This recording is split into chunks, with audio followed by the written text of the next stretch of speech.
పెద్ద ఎత్తున మన భాష మీద యాస మీద జరిగిన దాడిని తిప్పికొడుతూ ఆనాడు తెలంగాణ ధూమ్ధాం పేరుతో ఉద్యమంలో ఎట్లా అయితే అద్భుతంగా సాంస్కృతిక పునరుజ్జీవనానికి ఒక పెద్దపీట వేసినామో రాష్ట్రం వచ్చిన తర్వాత కూడా సాంస్కృతిక సారథి అనే బృందాన్ని నియమించి ఏ రకంగా మరి తెలంగాణ భాషకు యాసకు పెద్దపీట వేసినామో తిరిగి మళ్ళీ ఒక్కసారి అవన్నీ యాద్ చేసే విధంగా ఈ శిక్షణ కార్యక్రమాలు ఉంటాయి.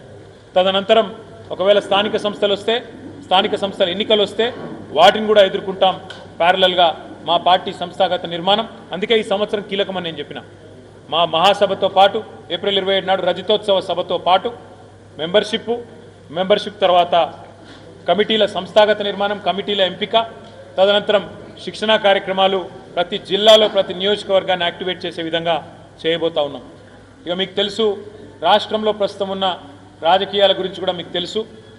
ఒకటి మాత్రం పక్కా, రెండు ఢిల్లీ పార్టీలు కూడా ఒకటేమో సంచులు మోసే పార్టీ, ఇంకోటేమో చెప్పులు మోసే పార్టీ. ఢిల్లీ వాళ్ళ చెప్పులు మోసే పార్టీకి, ఢిల్లీకి సంచులు మోసే పార్టీలు రెండు ఉన్నాయి. ఈ రెండు పార్టీల వల్ల తెలంగాణకు జరుగుతున్నది అన్యాయమే, దొందే. ఇద్దరు కూడా దుర్మార్గులే, ఇద్దరు కూడా తెలంగాణకు ద్రోహం చేస్తున్న వాళ్ళే. ఇవాళ మీరు చూడొచ్చు, ఈరోజు ఇక్కడ మనం కూర్చున్నాం కరీంనగర్లో. ఇక్కడికి వచ్చేటప్పుడు నేను కమలాకర్ గారిని అడిగిన, అన్న ఎల్ఎండీలో నీళ్ళు ఎన్ని ఉన్నాయని అడిగిన. 7 టీఎంసీల చిల్లర ఉన్నాయి. నేను అడిగిన అక్కడ రాజన్న సిరిసిల్లలో మా చెలిమేడ లక్ష్మీ నరసింహారావు గారిని అడిగిన, అన్న ఎన్నున్నాయని రవిశంకర్ గారిని వారిని అడిగితే, అన్న 27 టీఎంసీలు బట్టే ఎంఎండీలో మిడ్మానేర్లో రాజరాజేశ్వర్ సాగర్లో అక్కడ కూడా 7 టీఎంసీలే ఉన్నాయన్నారు. ఇవాళ మా సిరిసిల్లకు మొన్న నేను ఏదో కార్యక్రమానికి పోతే ఆ తంగళ్ళపల్లి బ్రిడ్జ్ మీదకి వెళ్ళి చూస్తే కింద మొత్తం ఒక ఎడారి వాతావరణం ఉన్నది, వాగా ఎండిపోయి ఉన్నది. ఒకనాడు ఇదే ఏప్రిల్ మే నెలలో కేసీఆర్ గారి హయాంలో కేసీఆర్ గారి ప్రభుత్వం ఉన్నప్పుడు చెరువులు మత్తళ్ళు దుంకిన విషయాన్ని నేను కరీంనగర్ జిల్లా ప్రజలకు గుర్తు చేస్తా ఉన్నా. ఆనాడు ఎర్రటి ఎండల్లో కూడా అప్పర్ మానేరు నుంచి మొదలు పెడితే కింద మరి మంతిని దాకా మానేరు ఒక సజీవ జలధారలాగా అద్భుతంగా ఆనాడు ఆ దృశ్యాన్ని ఆవిష్కరించింది కేసీఆర్ నాయకత్వం. ఫ్లడ్ ఫ్లో కెనాల్ను అక్కడ పైనున్న కొరుట్ల నుంచి మొదలు పెడితే కింద హుజురాబాద్ అవతల దాకా ఒక సజీవ జలధారగా మార్చింది కేసీఆర్ నాయకత్వం. కాకతీయ కాలువను అదే స్థాయిలో అపురూపంగా ఎప్పుడు కూడా నిండుగా నీళ్లతోని, ఎండాకాలం కావచ్చు ఏ కాలమన్నా కావచ్చు, కాళేశ్వరం మహిమ వల్ల ఉమ్మడి కరీంనగర్ జిల్లాకు అద్భుతంగా పంటలు పండి మరి అద్భుతంగా ఇక్కడ సంపద సృష్టించబడ్డది. ఇవాళ కేవలం కేసీఆర్ గారి మీద గుడ్డి కోపంతో, గుడ్డి వ్యతిరేకతతో మేడిగడ్డ ఏదో కొట్టుకపోయిందని చెప్పి ఎన్నికలకు ముందు చేసిన చిల్లర ప్రచారం ఏదైతే ఉన్నదో, ఒక చిన్న పర్రె పడితే ఒక పిల్లర్ అంటే 370 పిల్లర్లుంటే ఒక్క పిల్లర్లో పడ్డది పర్రె. 370ల 3 బ్యారేజీలు, 19 రిజర్వాయర్లు, 21 పంప్ హౌజులు, 100 కిలోమీటర్ల సొరంగ మార్గం, 1000 కిలోమీటర్ల ప్రవాహ కాలువలు, గిన్ని ఉన్న కాళేశ్వరాన్ని పట్టుకొని ఒక్క బ్యారేజీలో 370 పిల్లర్లలో ఒక్క పిల్లర్కు పర్రె పడితే అయిపోయింది, కొట్టుకపోయింది, 1,00,000 కోట్లు పోయినాయి అని చెప్పి ఇద్దరు కలిసి ఆయన దున్నపోతినిందంటే ఈయన దుడ్డను కట్టేయమన్నట్టు పైకెళ్ళి ఎన్డీఎస్ఏ రిపోర్ట్ అని చెప్పి ఒక ఆయన వచ్చి నీళ్ళల్లో దిగకుండా కనీసం కిందికి పోయి చూడకుండా ఏదో జరిగిపోయిందని చెప్పి ఆగమేఘాల మీద 48 గంటల్లో రిపోర్ట్ ఇచ్చింది కేంద్ర ప్రభుత్వం. ఆ రిపోర్ట్ను పట్టుకొని ఆయన దున్నపోతినిందని కాంగ్రెస్ వాడు అంటే, రాహుల్ గాంధీ అంటే ఎన్డీఏ ప్రభుత్వం వచ్చి ఇగో దుడ్డను కట్టేయమన్నట్టు ఆ రిపోర్ట్ ఇచ్చింది. మరి నేను అడుగుతా ఉన్నా, ఈరోజు 48 గంటల్లోనే రిపోర్ట్ ఇచ్చిన మీరు మేడిగడ్డ మీద సుంకిశాల రిటైనింగ్ వాల్ కూలిపోతే ఒక్క బీజేపీడు మాట్లాడాడు ఎందుకు? ఏ ఎన్డీఎస్ఏ కదలదు ఎందుకు? అట్లే ఎస్ఎల్బీసీ టన్నల్ కూలిపోయి 8 మంది చచ్చిపోయినారని చెప్పి వార్తలు వస్తున్నాయి. మరి 8 మంది చచ్చిపోయినా, టన్నల్ కూలిపోయినా కేంద్ర ప్రభుత్వంలో మాత్రం దున్నపోతు మీద వానబడ్డట్టే తప్ప కనీసం ఒక్క మనిషి రాడు, ఒకరు మాట్లాడరు.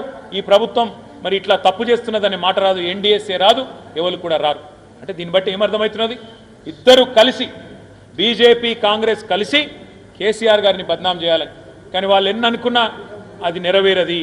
ఎందుకంటే మేడిగడ్డ ఎక్కడైతే వీళ్ళు ఏదో జరిగిందని చెప్పి అభూత కల్పనలు సృష్టిస్తున్నారో ఇప్పటికే అది జరిగి 16-17 నెలలైంది. మధ్యలో భూకంపం వచ్చింది.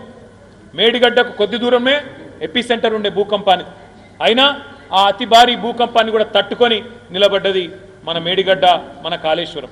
అట్లాగే 28 లక్షల క్యూసెక్కులు వరద వచ్చిన ఆ వరదను కూడా తట్టుకొని నిలబడ్డది మేడిగడ్డ. అందుకే కరీంనగర్ ఉమ్మడి జిల్లా రైతాంగం తరపున మేము ప్రభుత్వాన్ని డిమాండ్ చేస్తున్నాం. గతంలో కూడా మేము అందరం పోయినాం, ఎమ్మెల్యేలం ఇన్ఛార్జీలం, కాళేశ్వరం కూడా పోయినాం. కిందికి నీళ్లు వృధాగా పోతున్నాయి, దయచేసి పైన చేన్లు ఎండుతున్నాయి. అప్పర్ మానేరు నుంచి మొదలు పెడితే కింద మంతిని దాకా చేన్లు ఎండిపోతూ ఉన్నాయి.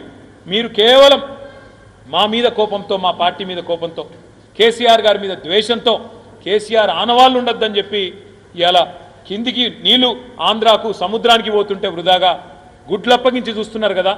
మీరు అనుకుంటే 3 నెలల్లో ఆ కాంట్రాక్టర్ తయారున్నా అని చెప్పిండు, ఒక్క పైసా కూడా ప్రభుత్వానికి పడదని చెప్పిండు, నేనే రిపేర్ చేస్తాను కూడా చెప్పిండు. ఆ పని చేయించండి అని చెప్పి ఉమ్మడి కరీంనగర్ జిల్లా రైతుల తరపున అడుగుతా ఉన్నాం.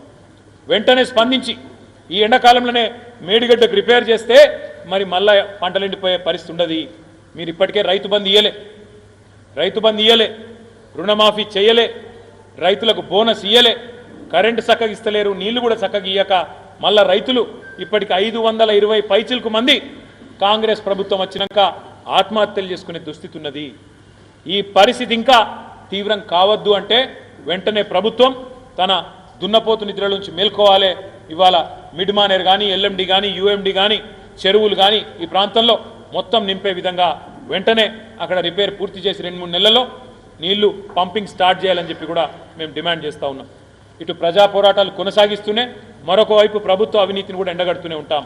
నిన్నగాక మొన్న హైదరాబాద్ సెంట్రల్ యూనివర్సిటీలో 400 ఎకరాల భూమిని, అటవీ భూమిని ఇవాళ బ్యాంకులకు కుదబెట్టి పైసలు తెచ్చినామని చెప్పి నిన్న పిసిసి ప్రెసిడెంట్ మహేష్ గౌడ్ గారు చెప్తున్నారు. కానీ మళ్ళీ ఇంకా కూడా స్వయంగా పిసిసి అధ్యక్షుడే చెప్తుంటే కుదబెట్టినామని